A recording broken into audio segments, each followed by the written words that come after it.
Faith, Prayer, Healing, Words 42. Bendiciones hermanos y hermanas de habla hispana, soy Diana Canadi, saludos desde San Luis, Missouri. Es una alegría para mí hablarles de lo que dice la Biblia acerca de los últimos tiempos. Espero que esta lección sea de inspiración y motivación para su vida, a fin de que usted como hijo de Dios, madure en su fe y sea de bendición en su casa, su iglesia y comunidad. Oremos. Padre del cielo, te pido humildemente en el nombre de Jesús, que toques con tu Espíritu Santo el corazón de mis oyentes, y que ellos puedan prepararse para poder sobrellevar los tiempos duros y difíciles del fin. Amén. Fe, oración, y confesión de sanidad. Durante las últimas 2 semanas, habíamos estado descubriendo algunas falsas creencias y malentendidos acerca de la fe y la oración que son populares en los círculos cristianos de hoy en día. Tratamos específicamente las ideas torcidas que usamos al orar y ejercitar nuestra fe. Muchos enseñan que nuestras palabras pueden cambiar la situación. De eso hablaremos más que decir en esta lección. Este tema surgió cuando estábamos enseñando sobre la importancia de aprender a alabar y agradecer a Dios siempre, en los buenos y en los malos tiempos. Salmos 34:1, Efesios 5:20, Primera de Tesalonicenses 5:18, Hebreos 13:15. Los creyentes alabamos a Dios, porque es apropiado alabar al Señor, reconocer verbalmente quién Él es, qué hace y qué hará, saber que Él está con nosotros, pase lo que pase, y que siempre tenemos que agradarle en cada situación, es y debe ser nuestra confesión sincera y permanente.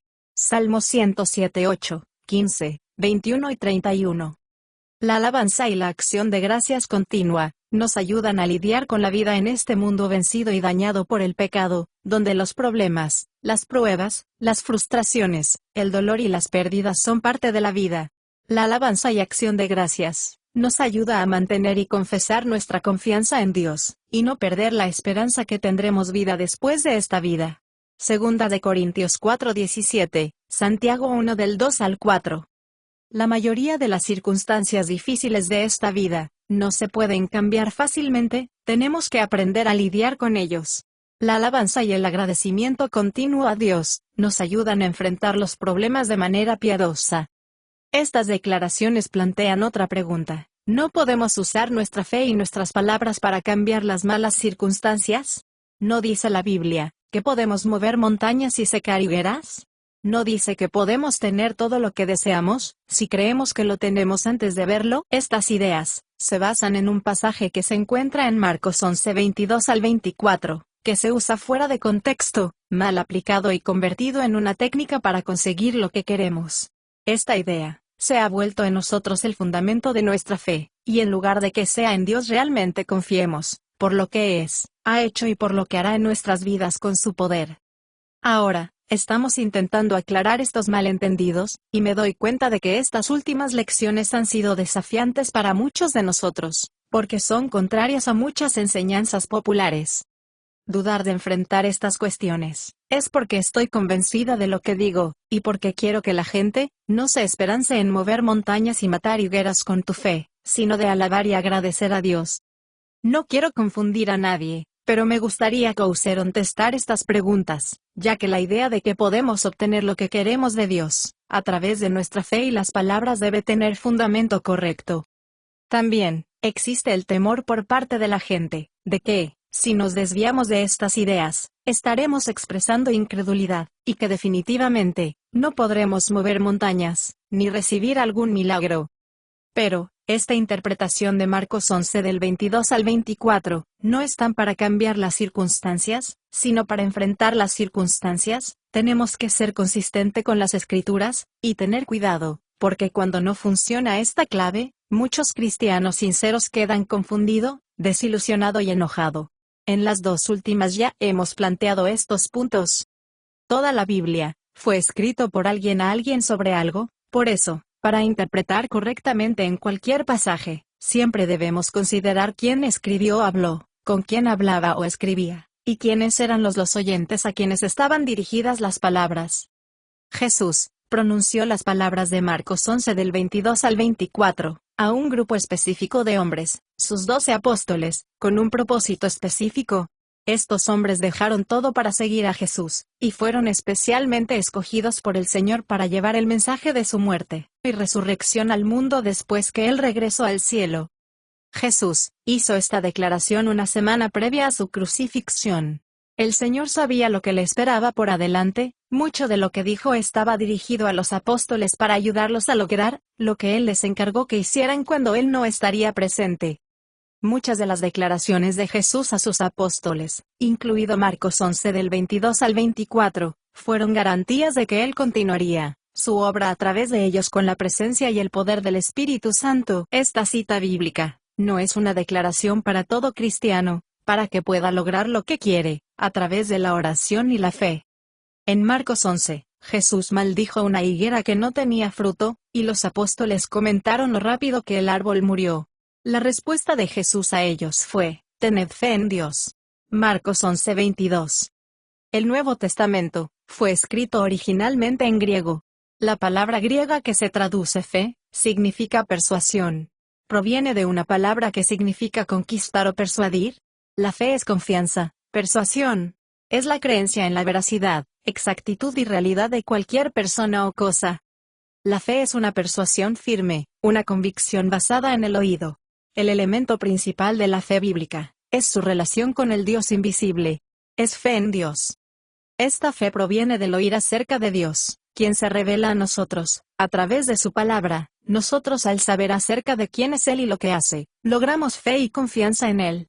Romanos 10:17.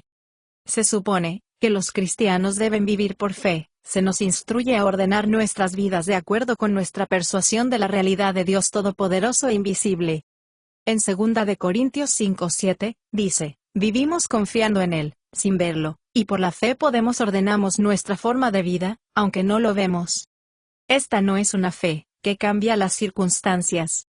En cierto sentido, podríamos decir que nos cambia, porque, si realmente creemos en Dios y sabemos quién es Dios, y lo que dice acerca de sí mismo, entonces, afectará nuestra vida y cambiará nuestra forma de pensar y de actuar. Actuaremos de acuerdo con quién es Él y lo que Él dice. El apóstol Pablo se refiere a otro tipo de fe, le llama el don de fe. Se encuentra en 1 de Corintios 12 del 7 al 11. Hay una lista de 9 dones del Espíritu Santo.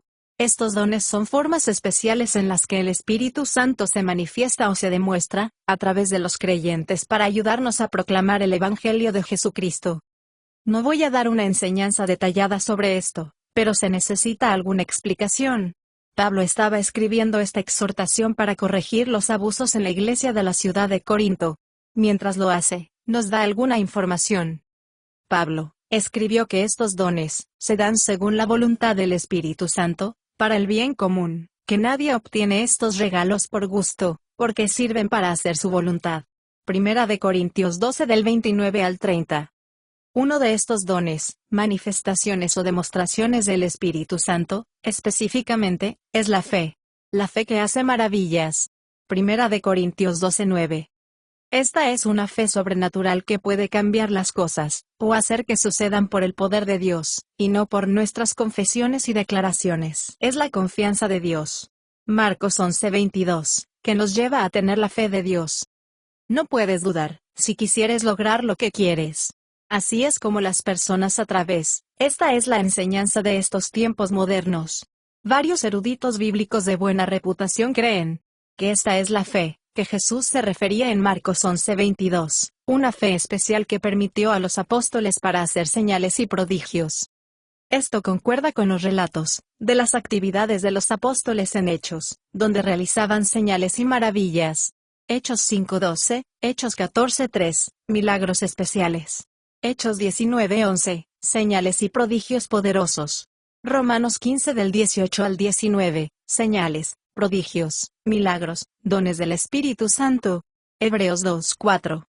Jesús continúa en Marcos 11 del 23 al 24, diciendo: si dices a este monte, ve, no dudes, sino cree que lo que digas se cumplirá, tendrás lo que digas.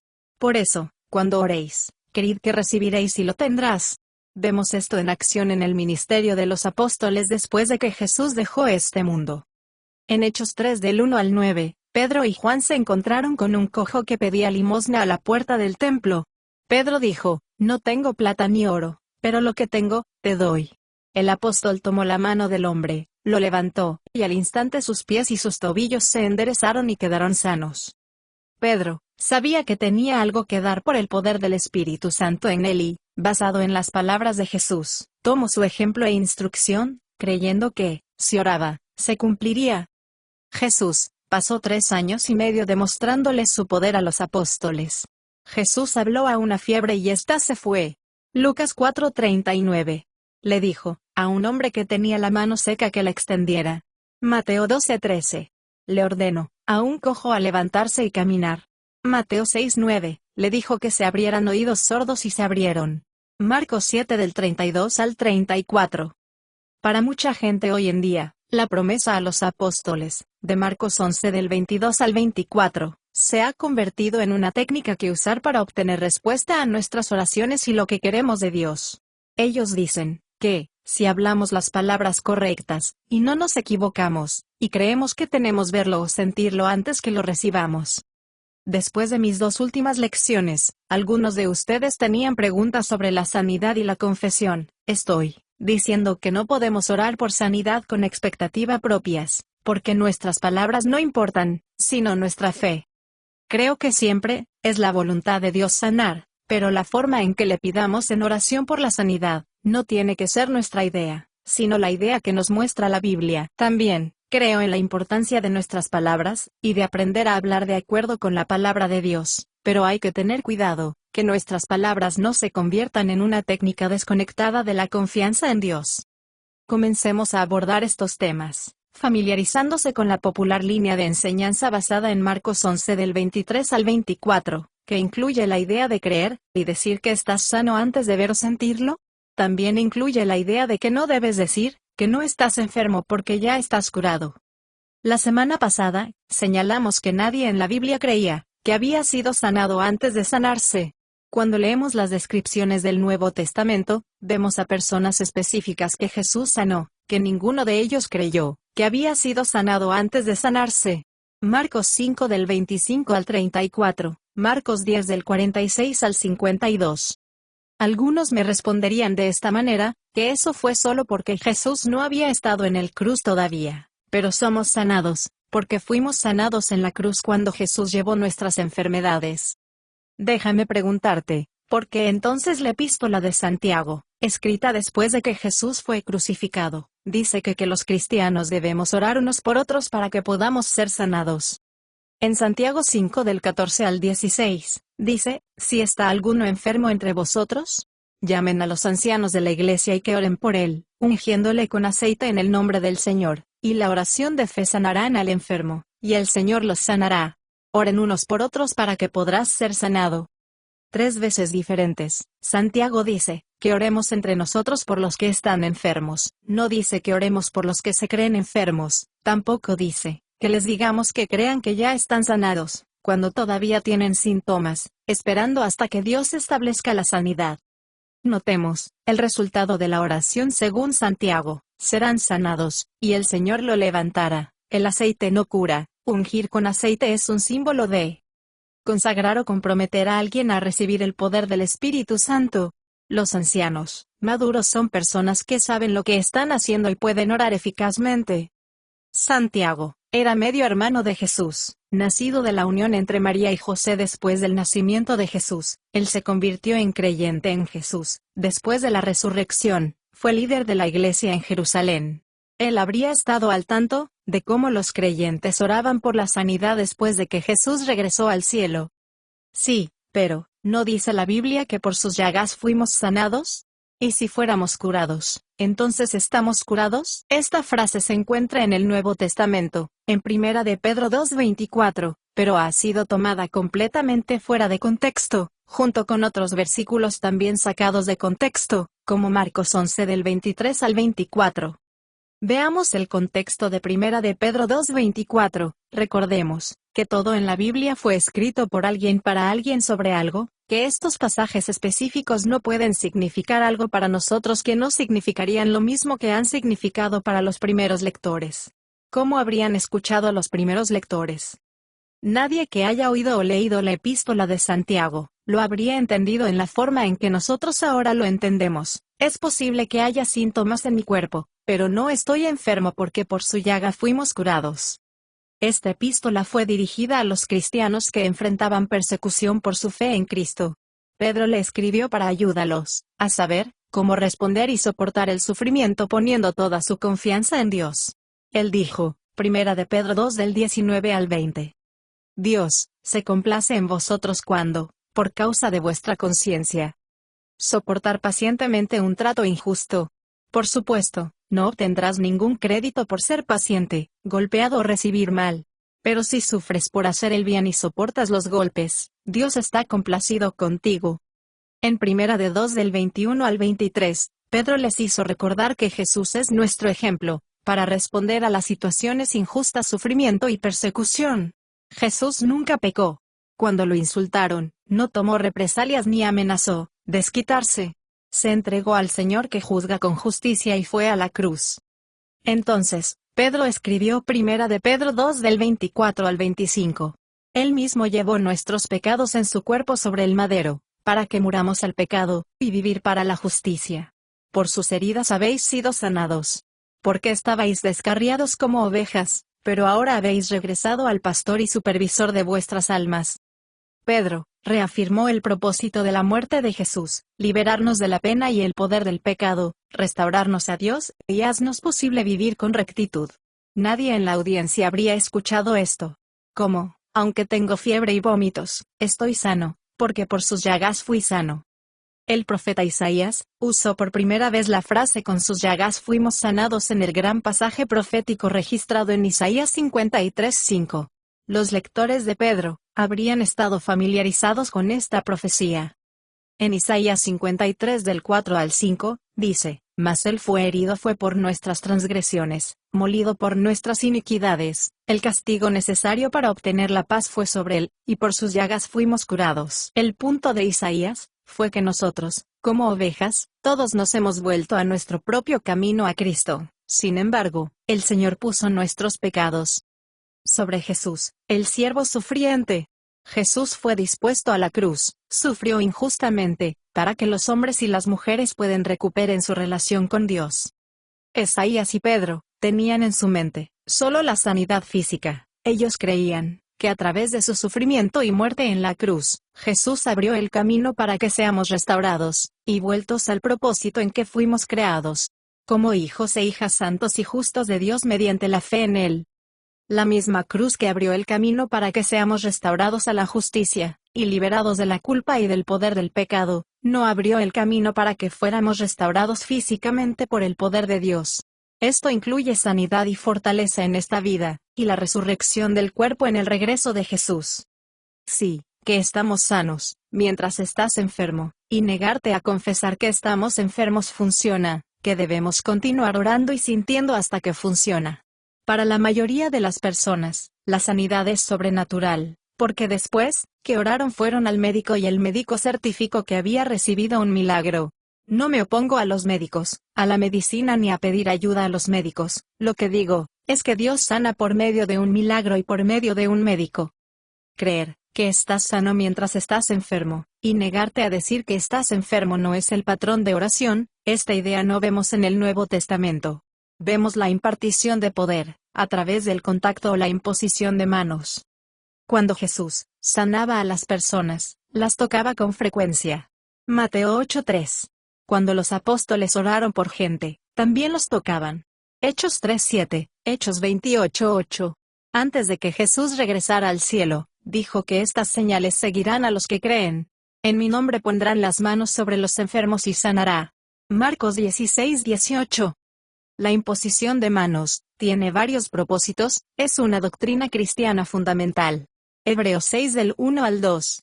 La epístola de Santiago requiere contacto físico, instruye a los ancianos a ungir a los enfermos con aceite. Santiago 5:14. Tenemos más que decir la próxima semana sobre la oración, la fe, la confesión y la sanidad. Ahora, considere estos puntos al cerrar. Aquellos que buscaban curación en el Nuevo Testamento, no estaban tratando de desarrollar una técnica para obtener su curación. fueron a Jesús, una persona, Dios encarnado, buscando ayuda. Cuando Pablo estaba encarcelado en Roma, Epafrodito, un hombre de la iglesia de Filipos, lo visitó. Mientras estaba en Roma, Epafrodito se enfermó gravemente y fue sanado. Filipenses 2 del 25 al 30. Notemos cómo Pablo describió la sanidad. Ciertamente estaba enfermo, de muerte, pero Dios tuvo misericordia de él, y también de mí, para que no tenga un dolor tan insoportable. Versículo 27.